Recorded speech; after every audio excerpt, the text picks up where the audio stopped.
বাংলাদেশে বন্ধ হতে যাচ্ছে ভয়ঙ্কর অনলাইন প্রতারণার ফাঁদ অনলাইন জুয়া। সরকার আনছে কঠোর আইন এবং রয়েছে জেল জরিমানার মতো কঠোর সব বিধান। চলুন জেনে নেই নতুন আইন এই অনলাইন জুয়ার বিপক্ষে কি বলছে। সম্প্রতি সাইবার সুরক্ষা আইন 2025-এ নানান সংশোধন আনা হয়েছে।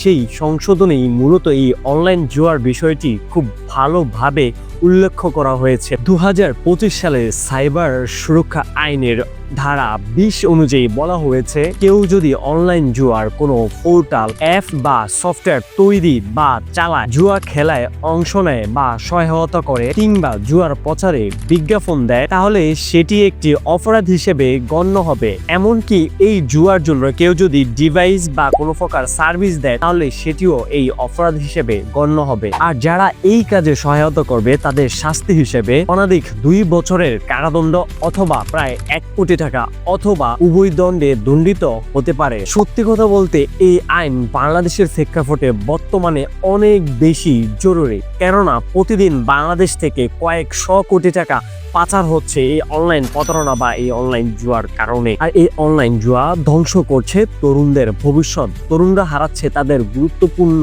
সময় এবং সম্মান, আর এর ফলে তার পরিবার পড়ছে বা দেশ পড়ছে অর্থনৈতিক হুমকির মুখে। আর অনেকেই এই মোবাইল গেম ডাউনলোডের পক্ষে বা বিপক্ষে জড়িয়ে পড়ছে প্রত্যক্ষ বা পরোক্ষভাবে এই প্রতারণায়। আর এই উদ্যোগটি শুধু আইন রক্ষার নয়, বরং সমাজ রক্ষায় এক অত্যন্ত কার্যকরী পদক্ষেপ।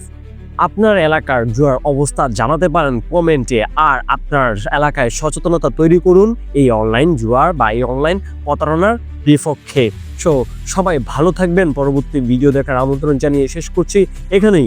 আমি শিখবো, আপনাদের শেখাবো। আল্লাহ হাফেজ।